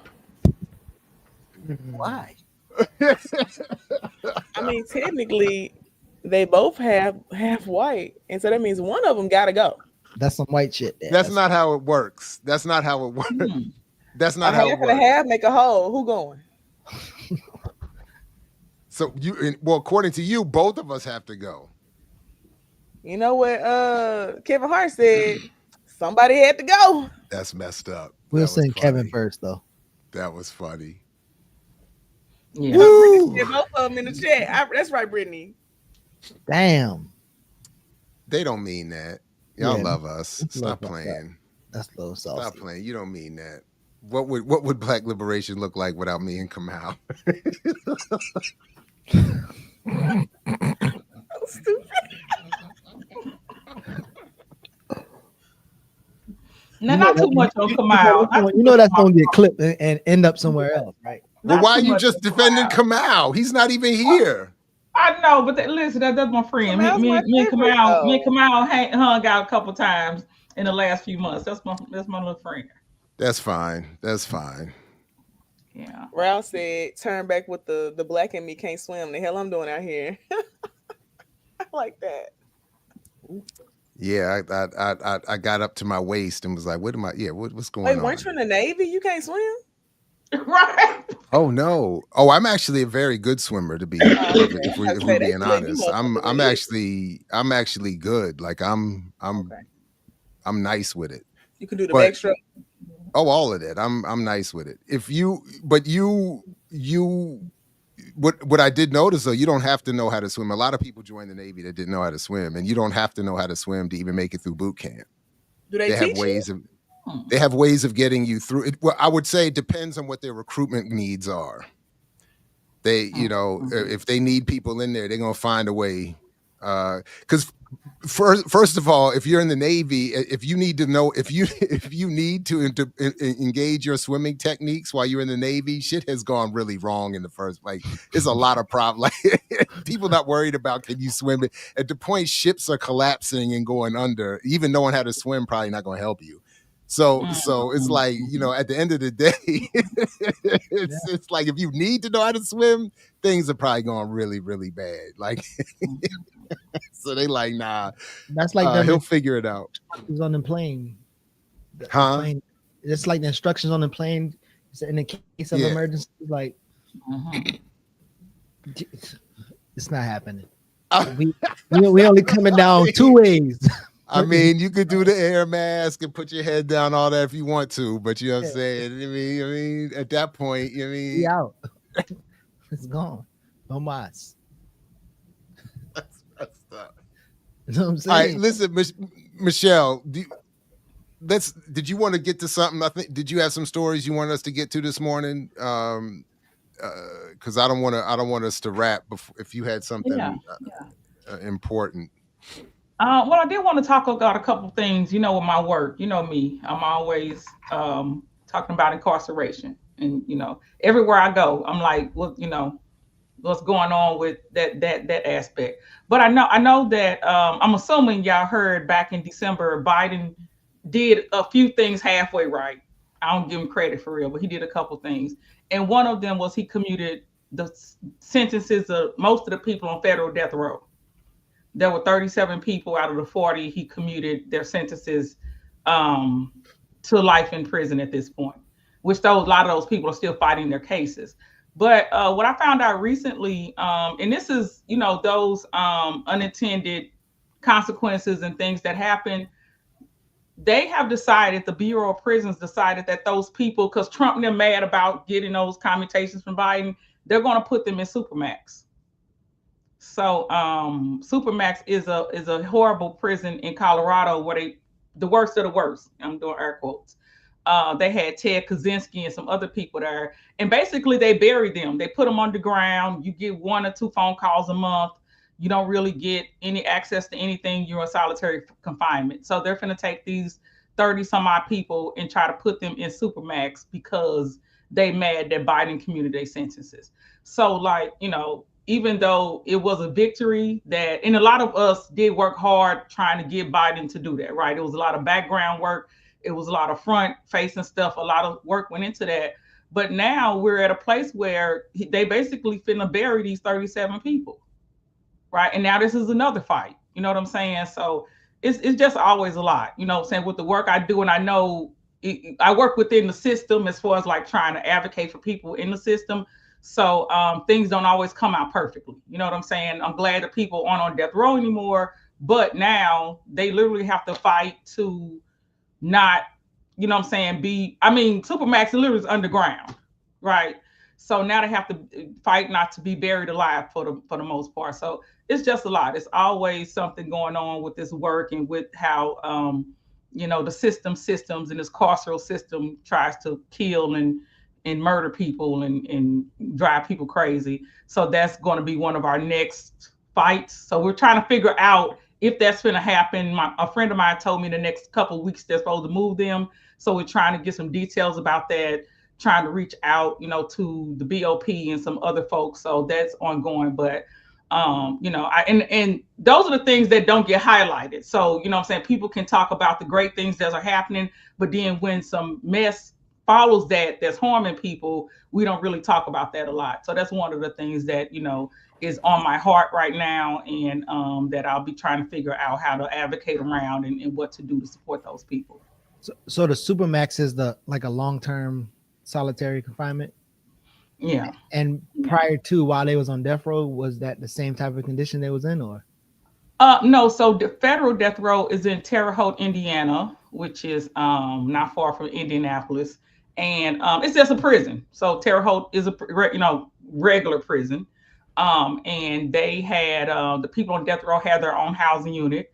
So they used the phone regularly. Their visits were monitored, so they couldn't get visits from everybody. But they used the phone regularly. Used the computer system to email. It's not real email, but the prison system emails called core links. So they used the computer system, they were able to talk to their families. So it was more of a regular prison setting, but Supermax is, where they take, like say, the bombers, Ted Kaczynski and these type of people where they feel like they're a threat to the United States. That's where they basically take them and bury them at. And you really don't get a whole lot of contact with anybody, and you're in solitary all the time. So it's a horrible situation, and it's just because Trump mad because he ain't got all these people to murder is the thing. He upset about it. So somebody in the chat, Brittany brought up that there's a show called Super Jail, and there actually is a show I've been seeing it being advertised about a Supermax prison that has all these violent people or whatever, and then there's an explosion that blows up and the people get out and they're hunting them. Have you seen that, Emil? It's a show. Is that what you said? I think it's on Fox. I don't watch TV, so I haven't seen the show. I was about to say I got a TV, and when I babysit one of my friend's sons, it's on Gracie's Corner. I don't watch TV. You got to send me a link to something, and I got to be able to open it on my phone, but I don't actually watch TV. They showing like trailers for it on Netflix. 'Cause I was watching Netflix, but they showing it as like a trailer on there. But I don't watch the show. But I thought it was interesting that you're talking about this, and it is actually like a show that's about to come out. And that's just going to scare people because that's all it's going to do, make people more fearful. Like, yeah, keep them niggas in there, keep them locked up. I just. That's one of Amber's Valentine's Day checking in. Calling early. Listen, bro. Checking in. I heard you talk shit on the screen and you put me down to number 2. I need to move up. Show us the that's my alarm in the morning to tell me to drink some water. I just really like that Sam Smith song. Yeah. Yes, you need that. But other than that, everybody, like I said, just working on these issues. I'm going to be doing some work in the next couple of months. One of the things that Biden also did was let a few people out of prison who had been in prison long term. One person's name is Michelle West. She's getting out next week, and she's been in prison over 30 years, and she's a Black woman. So we're going to be, supporting her and talking about this spring and summer. One of my issues is going to be talking about women incarceration. Because like I said, most of my work is around men because more men are in prison. But there are serious issues of women's incarceration. In Dublin, California, they just closed the prison down because there was so much abuse going on. So they closed the prison. They were sued, and there was a settlement. So women are women, also other marginalized groups, LGBTQ, trans, disabled, all the people that are further marginalized have it worse in prison. So I'll be doing some work over the next couple of months to highlight those issues. So I'll share some stuff with you. We're doing a thing with Haymarket Books on the 25th. That's going to be online to talk about it, women in incarceration. So I'll share that once I have the details. But, I'm always going to keep pushing this because we need to humanize our people that are in these cages. We need to get them out of these cages. Right on. Yeah. Yeah, so that's going. I love that y'all are doing that work for Michelle, who just got out. Is there like a fund people can donate to, or like any kind of like resources y'all have? I'm sure there will be. She ain't out yet. I think she get out on the 18th, which is that Monday. I don't know what. Yeah. So Tuesday. I'm sure there will definitely Tuesday. Okay. So I'm sure there will be a GoFundMe. There's an organization, and I talk about them a lot because they're like not only my mentors, but close to me. It's called the campaign is called Free Her, but the org is called the National Council. But the Free Her campaign and those people, they were also women in federal prison, and they did some amazing fucking work in this space. So they're going to be the ones heading, the support around Michelle and some other women who were out, who were released as well. But yeah, there definitely will be. And once I get that info, I'll share it when I get it. But a few people have been getting out of prison in the last couple of months that did 30, 40 years. I got one friend that got out. She did 38 years. Michelle did 30 years. Another man, I think he did 28 years. So these last couple of months, some long-termers have been coming home and are coming home. So there will be some support needed around them. But like I said, I will share that in the next week. For someone in the chat asks, the name Michelle West? Yeah, her name is Michelle West, right? Her name is Michelle West, yes. And a lot of work. Her daughter was 10 years old when she went to prison, and her daughter had been fighting for her mom, all this time. So it's just, as when I heard it, I was just like, and again, I can't stand Joe Biden. I just can't stand the man whatsoever. But he ain't shit. He really, even with like Leonard Peltier, he let him out, but then he put him on house arrest. And I'm just like, you raggedy motherfucker. But we take the wins where we can get them under white supremacy. We're gonna take the wins where we can get them. Yeah, that's crazy. And then he pardoned Garvey too. So I guess we should be thankful for that as well. Which is dumb as hell. Why would we care about that? Oh, I already saw. You didn't see Umar? Umar was praising it. Niggas who repeat their phrases at least 3 to 4 times per video, I don't trust it because I feel like you're trying to indoctrinate me. So speaking of which, that just reminds me, shout out to the AAPRP. They visited my classes this week, and one of the exercises was to do like a one of these game show style things where you raise a proposition and then people, whether they agree or disagree, go to one or the other side of the room. and they raised the question: Is Umar Johnson a Pan-Africanist? And very few of my students thought of him as a Pan-Africanist in the way that we would positively associate. They had a lot of criticisms of him, and I was surprised, actually. The only issue I had with the criticism is that and this is one of the problems, is that I think they're not able to at this point distinguish between him and those that they don't see as hoteps. You know, they're like dismissing all sort of African-centered radical thought as some silly Umar thing. And I was like, that, if anything, that has been my sort of concern with the role Umar plays in this world.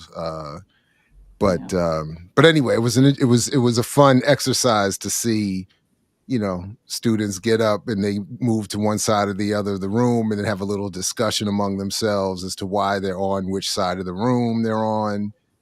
What was the most common argument? In terms of Umar, or for the pro Pan-Africanist versus the not Pan-Africanist. So there was no, so what I remember in both classes was that there was no,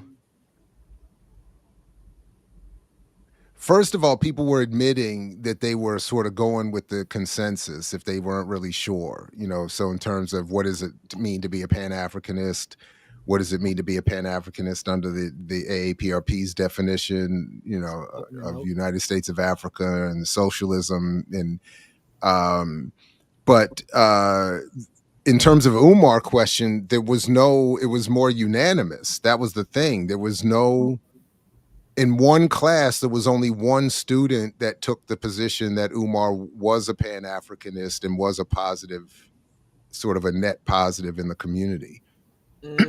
So there was no, I thought that was going to lead to some vigorous debate. And I think the organizers expected more of a debate, if I'm, you know. Well, I'm glad. What was the argument for? Like, people who were saying, the one person who said he was, what was his argument?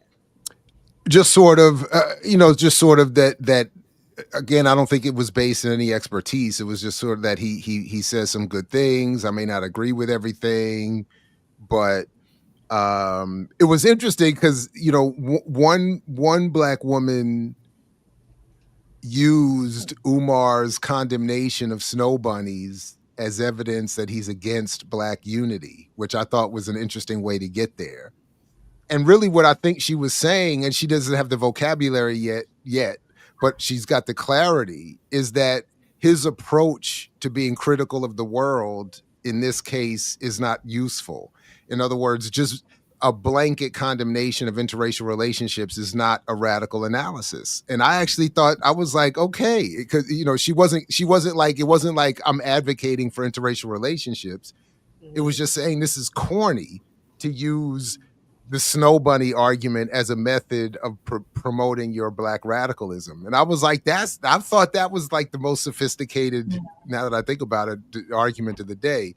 But the brother defending him was just kind of saying, you know, he says some good things, you know, and he encourages some unity and Black pride. And he's right. Like, that's true.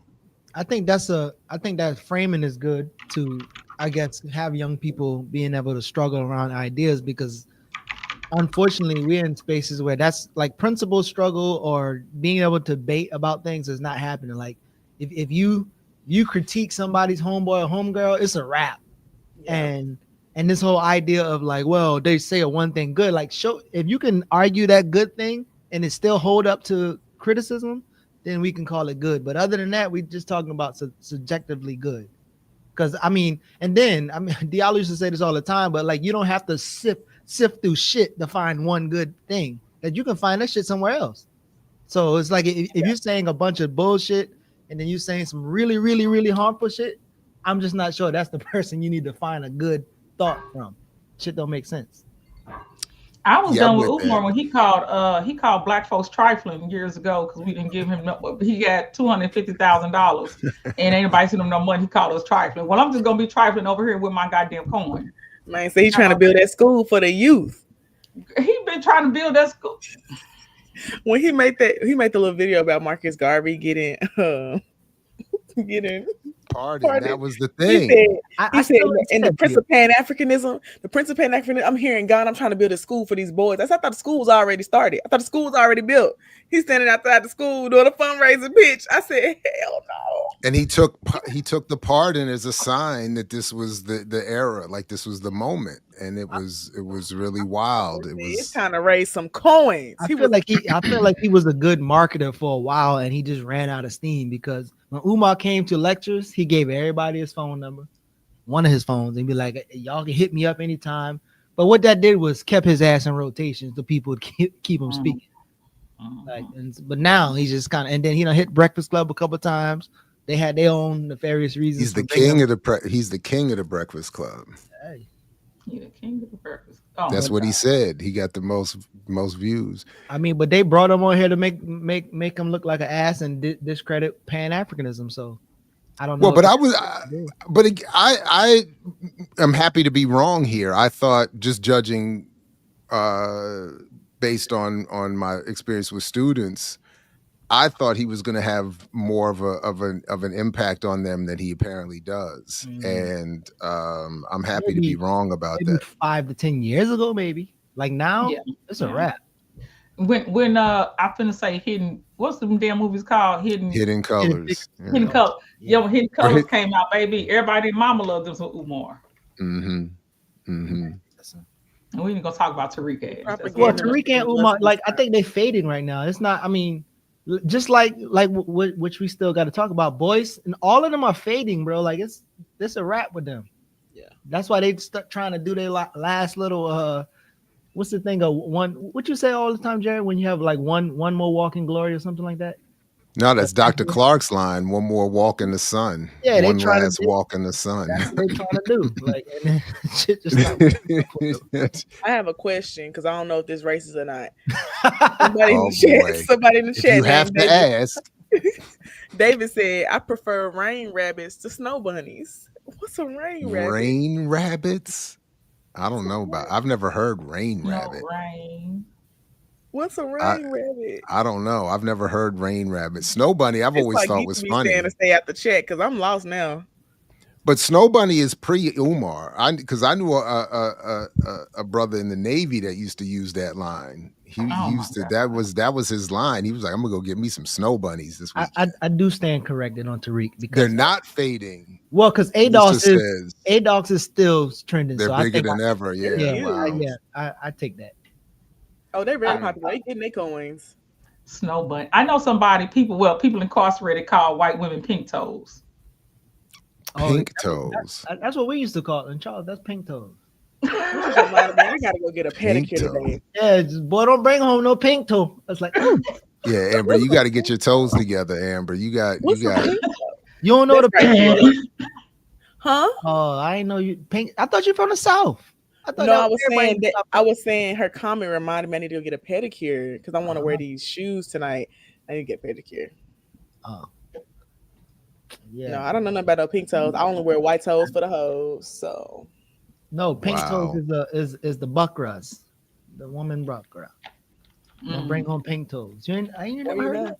No, I just heard from niggas in prison. That's on that I've heard that. I think we should outro on some of the best slang that we used to use when we was back in the G. Go ahead, Jared. You first. What's your slang? I have no slang. I had no game. No slang was not cool. So Mama Business used to say something. You wasn't cool till you started selling drugs. I never sold. I was never selling drugs. I was a user and a failed. You dig?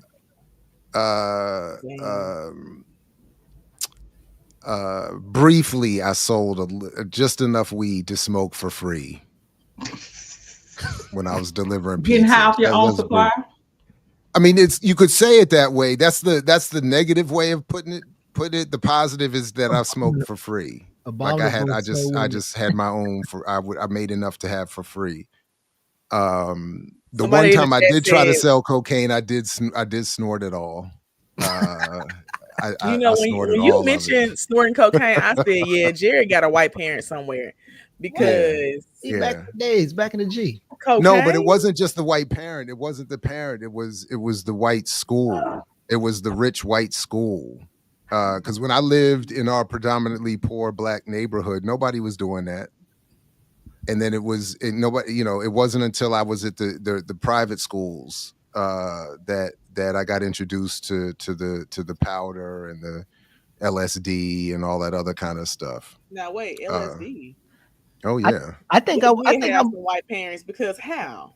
I think I was scared to do all of the hard stuff. Like I don't No, want to sniff nothing on my nose. I ain't doing no needles. Like I don't like needles. No, that was the one thing I never did. Needles, I don't think I'll be able to do any of them shit because it's not working. I wasn't doing none of that stuff. Somebody in the chat said, "Not gonna lie, slandering Dr. Ball about his drug trafficking is funny." I know it's my favorite joke. It's funny. Shit funny. Yeah, it was just such a bad. I was just so it was just my heart wasn't in it. You know what I mean? I just wasn't. I was just I just wanted to smoke. It's like I didn't want to. I'm not really out here trying to get money like that. Have you ever done MDMA? No, I was. So that when that started to get popular, I was on my way out of that life. So I missed one time. I took like a pill or whatever it was, it didn't. It didn't do it. There was also a cocktail of other things happening, so I don't know what was. It could have been a number of things I was feeling that night, but it was, Somebody said you were doing extensive product testing. Oh, that's a good one. Oh, I was, and we were literally doing it with watching Scarface. Like we were actually watching Scarface, and when he pulled out his big pile, we pulled out ours, and we were like, and I remember even thinking, why should I sell this? Like who? Why should they get to have it? Like fuck the money. This is great. Somebody's asking what is MDMA. I don't actually know, Jared. What is it? Oh, ecstasy. Ecstasy. Tingling. Yeah. So I never. Yeah, I missed that whole thing. All of the new stuff. All of this. All of this new stuff. Molly. All the stuff with fentanyl. All the. I missed all of that. That's why I go to dispensaries because I'm gonna make sure the shit I got is legal. Yeah, and I told I did have a conversation with my oldest about that too. I kind of was trying to make it like a joke, like you all don't even have you can't even generationally experiment like mine did. It's too dangerous. They skip high, go straight to die. Yeah, go die. Like this whole thing, because like I told like they would lace cocaine with baking soda back in the day. Now they're lacing it with something that baking soda is not going to kill you. It's like if you put too much baking soda in it, you just don't get high. Like it's just a bad bag. But if you put too much fentanyl in it, you die. It's like you can't. They cut it with some baking soda, but not a lot. Like just to kind of like. Yeah, you cut it so that you could take the pure and make it expand. And I remember that because and the dude, I remember it, but when I bought the one time I bought my wholesale, he said you better cut it because this is really pure. And this is, and I was like, in my brain worked the other way. It was like, nah, if it's really pure, it's really good, and I'm gonna snort it and keep it. Like so, it was like I was not wired to be. Exactly, ML. Same reaction. Because why? Mm-hmm. No, and they were giving people time for when they cut it with the baking soda. The weight of the product, you still got more time. You still got time. Weight more. Wow. Even though baking soda, there was a judge in my city that actually he basically had made them stop that because you can't be give people 10 more years in prison for baking soda. That shouldn't be a thing. Okay, I have a question because someone in the chat said that baking soda plus cocaine is crack. Is that true? I mean, you have to bubble it. You have to get it bubbled up. Yeah, you got to cook it into the rock. I know I was children because the fuck. And then you get more and more potent for cheaper. And yeah. So yeah. And it was fantastic. It was the baking soda with the cocaine. You cook it, it becomes a crack rock, and then you melt that down. And then you smoke it. Then you smoke the rock. I'm not doing all that. I could just eat an edible. Why would I go through 5 steps? Listen, man, you ain't doing the step. What happened when you did not have the money from selling it? So I didn't do consignment. So I paid up front. So I didn't owe anybody any money. I just was broke. Did you say consignment? Yeah. Nobody This ain't came. the resale shop. It wasn't like Plato's Closet. I'm sorry, what? No, but like some people, like, you know, because like you could get up front and then you'd have to sell it and then pay it back. But I just bought mine up front, so I didn't owe anybody any money. I drove, and I got it in Baltimore and drove it down to Virginia, and was supposed to cut it and just skip that step and just sat in the apartment for about a week and snorted it all up. And I was still in the Navy at the time, so my number didn't come up, so I didn't get a piss test and got away with it. And that was you that. was risking it for the biscuit though, because cocaine is a hell of a drug. I mean, it is. It is a hell of a drug. It is a hell of a drug. It makes you think. It makes you not. It makes you. It's like capitalism. It makes you think you're thinking when you're merely reacting to stimuli, as Kwame Ture said. For the people in the chat saying that edibles are also multiple steps, at the dispensary they sell edibles that activate in 0 to 15 minutes. And when I ate that gummy, good. That shit hit me in 3 minutes, and I was high all day. Yes.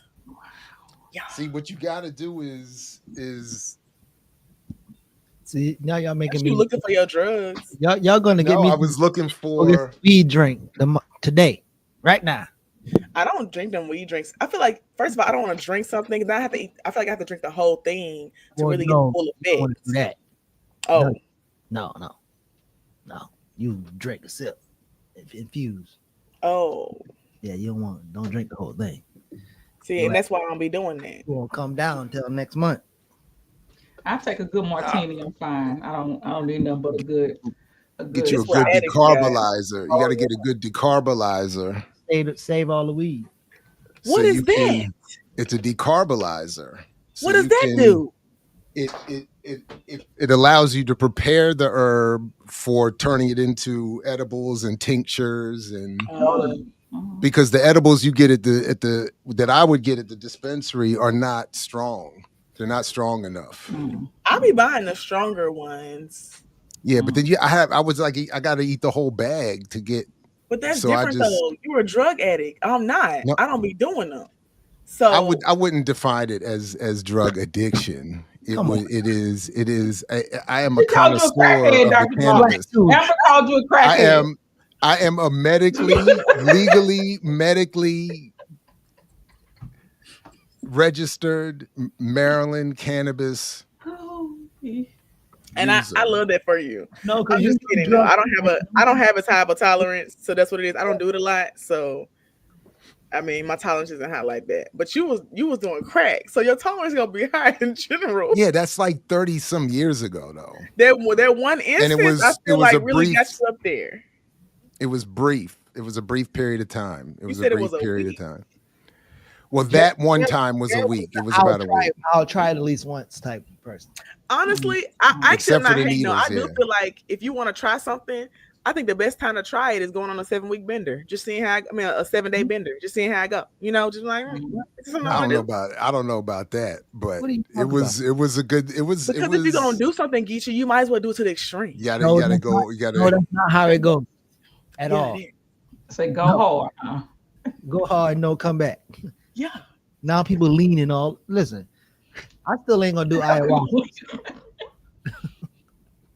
I didn't mean 7 weeks, guys. I meant 7 days. I be talking fast, but yeah. I mean, I just feel like like a free trial. A little 7-day trial. You do it, Amber. Show us how it's done, and then we'll follow you next week. Start next. That's not funny, Geechee. I'm serious. I'm not gonna do it though. Oh, I would do that. I would be interested in doing something, maybe not 7 days, but I think you said ayahuasca, something like that. I'd be interested in. I would try, but the powder and all that stuff. No more of that stuff. That stuff's. I thought about trying the ayahuasca, but I was watching Sterling Brown talking about how him and his wife did it, and when you do ayahuasca, makes you throw up. Yeah, like you purge. Well, if you do it but wrong, then it. Like you know, but a particular before, and you should be with people that you know, because some shit gonna happen. Shit coming up. But I've always thought that his wife in a controlled environment, they were at a resort or whatever that does that. But I thought that led to the goodness of it. That you purge your body, but then I mean it's almost like when you been drinking or something. Sometimes you throw up and then you feel immediately better. I've never thrown up from drinking. Oh wow! You actually congratulations. People who throw up because they're not supposed to, like the process that you go through. You have to do things before you even do it. So if you don't follow any of that, then you'll be throwing up and doing some bunch of wild. But the reason why I was good on the ayahuasca is because he said that either you throw up or come out the other end, and it came out the other end for him, and he had to keep running back and forth to the bathroom. I said, I'm not risking that, but I would try ecstasy. I feel like that would be fun, or LSD. I would try that. Good luck. Try it with your I wouldn't do LSD again. I would recommend if you're gonna Wait, what happened when you took it? How'd you feel? It depends. I mean, I did that a lot back in the day. But I would recommend mushrooms and keep it natural. I do want to do shrooms. I want to go camping and do shrooms with my friends. Yeah, the LSD. It's too many chemicals. Biscuits days when you was like had your little. No, it was actually pre-biscuits. It was that was back in like high school, and it was. You was doing LSD in high school? Oh yeah, a lot. Were you going to raves? No. I didn't like raves, but I would be. I love raves. And then I would also be by myself a lot, which I wouldn't recommend. I definitely would not do it by myself. I always say when I do shrooms, I'm going to do it with people that I trust, like in a safe environment, just to try it. But I was going to microdose, just to see how it go. Microdose is mushroom coffee though. That's good. Yeah. Well, but psilocybin mushrooms, I actually almost with all kinds of caveats think microdosing is good. Yeah, I've had the little psilocybin mushroom, like little chewable things, because it's legal in Oklahoma, and I was in Oklahoma with some friends, and one of my friends gave me some, and those worked. I think they to me they worked pretty good. It didn't feel super strong, and I was definitely microdosing just to try it, and I was like trying to decide if I would want to actually try shrooms, and after I did that, I was like, oh yeah, I would try shrooms. I feel like that'd be an interesting experience. It is. It is. I'm screaming at the smile. It's so sinister. It's not. I've never had a negative. I have nothing but good things to say about it. I'm careful about suggesting or recommending because it like things can be different for different people and how much you should take and whatnot. But I've had nothing but lovely times. Do you feel like it tapped you into like your creativity? Like you felt really like creative in the moment? Sometimes, like I don't want to front like I'm in some elevated, I'm just having a good time. The microdosing helps with mood and sometimes gut health. But the macro dosing has just been nothing but good times. Just enjoying the colors and the sounds. Taking a large dose at once? Like getting really, going. You ate a whole baggie of them? Oh, once upon a time, yeah, I've eaten. Were you eating the actual shrooms though, or taking the pills? Because I want to do the pills. I'm not eating no fucking mushrooms. Back in the day, it was the actual shrooms, and we would put them on pizza or something because the taste would be bad. And then, but it's the pill form now. It'd be the pill form now, and then much more. You can regulate your dosage, and it's much easier when you're microdosing. But but I'm all for it. If you're in a safe space with good people, I'm like, give it a shot. Yeah.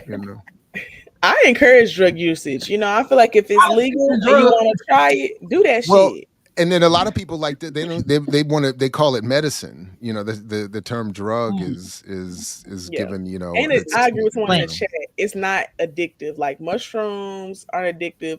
I don't feel like edibles and certain forms of weed are addictive either, because I'm not addicted to it. Like I maybe do it once a month. Like I'm not doing it a lot. My sister smokes like regularly, but she lives in Denver, so it's different. Wait, what?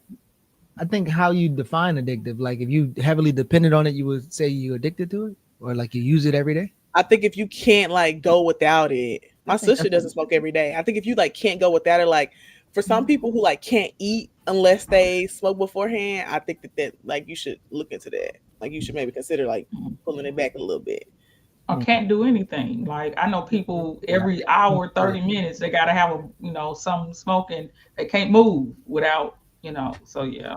But I will say, I do feel like I was looking at the psychology of like, especially like weed and other stuff.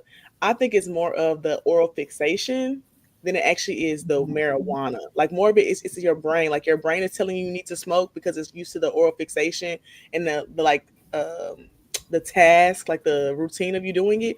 But the weed isn't really doing as much for you. And when people kind of get that out of their head, I know a lot of people who just were able to stop. It's really just the oral fixation thing. You have to replace it for something else. So unfortunately, I have to go to. Yeah. I actually have to go to a meeting I really don't want to go to. So yeah. But I just wanted to. The one thing I wanted to leave us with was that all of this, however we approach medicine, psycho, physical therapy, all of it, none of it is fully beneficial or will be successful until we have a kind of world that we need to have. So that's why the work that happens on this platform is so important. The work people on this platform are doing is so important. Because there is no individual medical, medicinal or psychological process we can go through and come out okay if this world is still as it is. Like you're gonna have a good little therapy session, gonna get high, have a good time, and then walk back outside. It's still gonna be. So you disagree with this brother right here? You disagree with him. He's taking black people in the woods and healing them from racism. Yeah, I don't know about this program right here, but it's like, I don't know how you get healed from something that you come back to and it's still there. Like it's like saying you're getting healed from the cancer that is still rotting out your body. Like it's no. Is white supremacy still here? When you come back from the woods, your ass. So I get like coping mechanisms. We need breaks so we can come back and get into the fight. I get all of that. Mm-hmm. But this idea that we've solved something, nah, man. So any quick announcements anybody want to make before we get out of here? Anything people doing? Saturdays with Renee tomorrow, Sundays Ear Doctor, Warrior Class, Darker Than Blue. I'll definitely be listening to you and Renee tomorrow, and looking forward to that. I would like to shout out a friend of mine. I just texted him a few minutes ago. My friend has been out today 22 years. He was exonerated after 28 years of incarceration. He was innocent. 19-year-old black boy didn't do shit, and they put him in prison for life 2 years ago. So his name is Umar Johnson. I don't know if y'all remember him, but he's been out today for 2 years. And so congratulations, Lamar. Free them all. Yeah. Yes. Yeah, free them all of them. Yeah. So and I appreciate y'all, like I say, having me on this morning. I'm gonna try to come back. Like Amber said, it's early. It's early over here, but definitely gonna try to join y'all and appreciate, y'all having me here this morning. Anytime. Thank you for joining us, Amber, Geechee, Remix, the Undefeated Chat. Peace, everybody. Only if you're willing to fight for it. Like Fred Hampton used to say, another successful week at Remix. Peace.